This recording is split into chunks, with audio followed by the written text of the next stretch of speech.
नमस्कार, आदाब, सत श्री अकाल।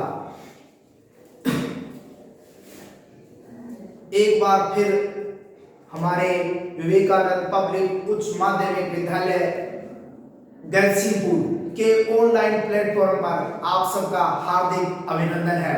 मैं अश्विनी कुमार रसायन विज्ञान के लेक्चरर के रूप में यहाँ पदोन्नत हूँ और आज हम कल जो हमने पढ़ा था IUPAC नामकरण के अंदर एल्केनों का नामकरण, और आज हम उसके साथ असंतृप्त यौगिकों का नामकरण का विस्तार से अध्ययन करेंगे। कल हमने एल्केनो यानी संतृप्त यौगिकों के बारे में विस्तार से अध्ययन किया और यानी उनका नामकरण किस आधार पर किया जाता है, कैसे नामकरण किया जाता है, उनको पैराफिन्स भी कहा जाता था एल्केनों को। आज असंतृप्त यौगिक यानी संतृप्त से हटकर असंतृप्त यौगिक, इनको ओलेफिन्स नाम की संज्ञा दी गई है और इनका नामकरण किस प्रकार किया जाता है, यानी इनको कार्बन की संख्या के आधार पर और उनके रूट पत्ती के आधार पर, व्युत्पन्न पत्ती के अलावा हमने IUPAC के अंदर इनको किस प्रकार उनको वर्गीकृत किया गया है, उनके ऊपर हम विस्तार से अध्ययन करेंगे।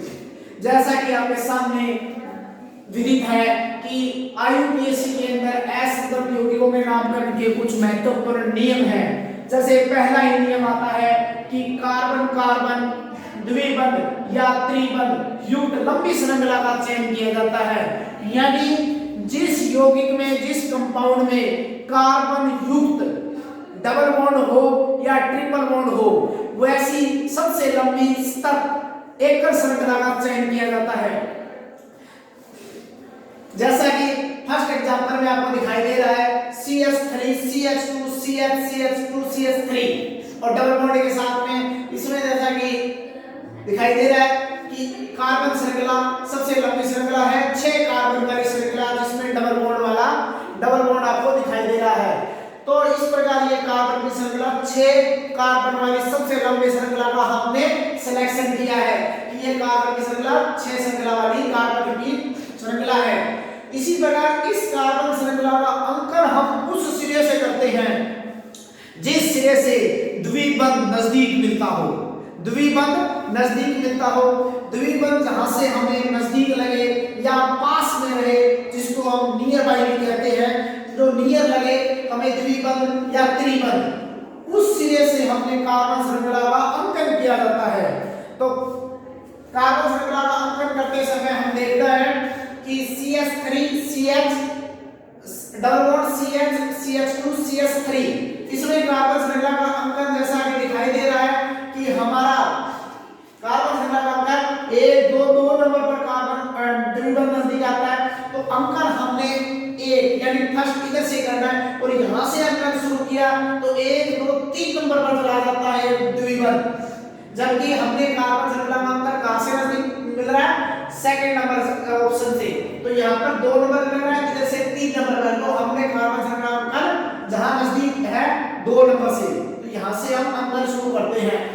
इसी प्रकार इसका जो तीसरा नियम है द्विबंध यानी द्विबंध वाले यौगिक या असंतृप्त यौगिक या इनको ओलेफिन्स कहा जाता है। ओलेफिन यौगिकों का नामकरण करते समय जो तीसरा नियम और महत्वपूर्ण नियम है जो हमें याद रखना होता है, इसमें कार्बन श्रृंखला से जितने भी प्रतिस्थापी जुड़े होते हैं,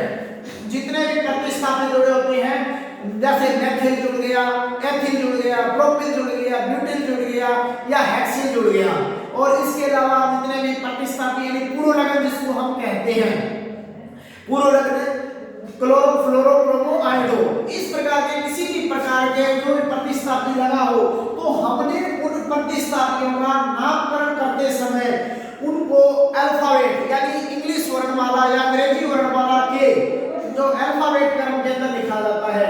फॉर एग्जांपल आपके सामने विदित है कि CH3 CH2 double bond CH और CH3, इसका एग्जांपल देखा जाए तो कार्बन श्रृंखला का अंकन 2 नंबर पर आता है, ये तो दोनों तरफ से एक जैसे समूह में है, तो इसलिए क्या है, तो इसका नाम होगा 2 मेथिल प्रोपीन, यानी 2 नंबर पर मेथिल है और डबल बॉन्ड लगा हुआ है, इसलिए इसका अनुलग्न होता है असंतृप्त संतृप्त यौगिकों का ईन।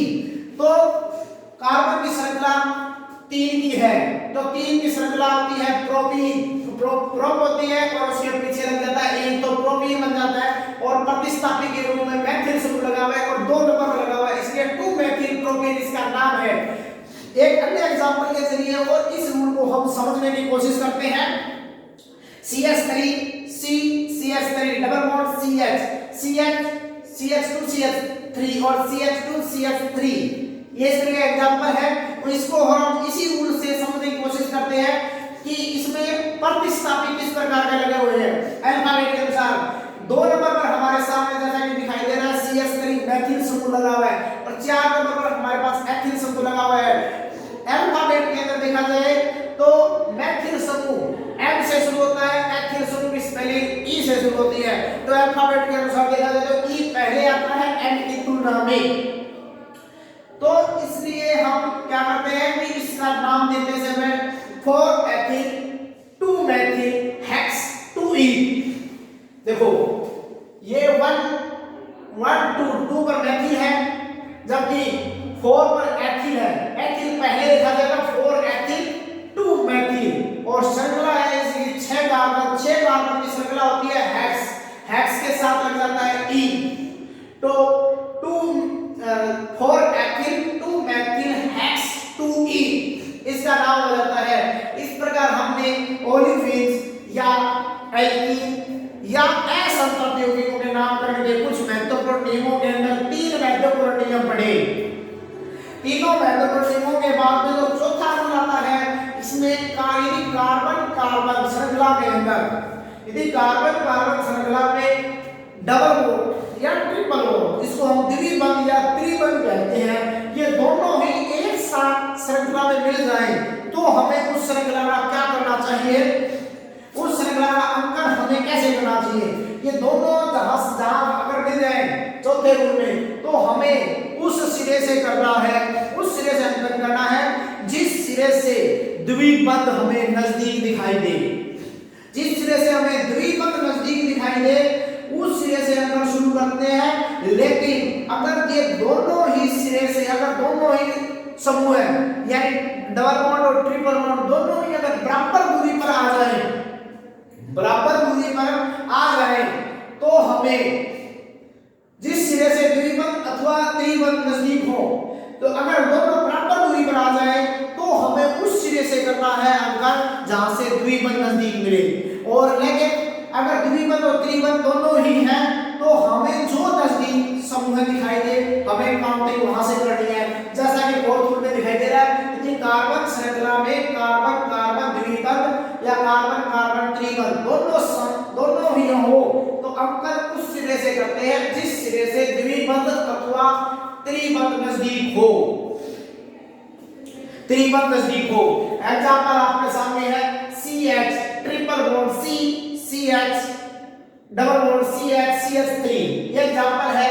तो इस एग्जांपल के अंदर आपको दिखाई दे रहा है कि 1 नंबर पर आपको I जबकि 3 नंबर पर P दिखाई दे रहा है। तो श्रृंखला है 5 कार्बन युक्त श्रृंखला, तो 5 कार्बन श्रृंखला होती है पेंट और 3 1 आइन। इस तरीके से इसका नामकरण हो जाता है इस कार्बन युक्त श्रृंखला का। और इसी प्रकार यदि कार्बन द्विबंध या त्रिबंध समान दूरी पर हो तो अंकन हमें उस सिरे से करना होता है जहां से द्विबंध पास करता हो।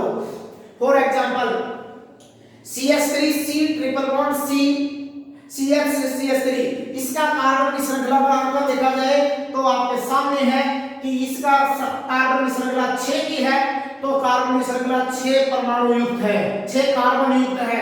तो X 6 वाली को श्रृंखला कहते हैं हेक्स और 2 नंबर पर आपके सामने ईन है और 4 नंबर पर आपके सामने आइन है, तो इनको आइन नाम दे दिया। इस तरीके से इसका नाम है हेक्स 2 ईन 4 आइन। इस प्रकार हमने आज असंतृप्त यौगिकों के नामकरण के बहुत ही महत्वपूर्ण रूल के ऊपर चर्चा की है। और कल हमने जैसा कि एल्केनों के बारे में विस्तार से पढ़ा था, तो आपने बहुत अच्छा अध्ययन किया। Thank you very much.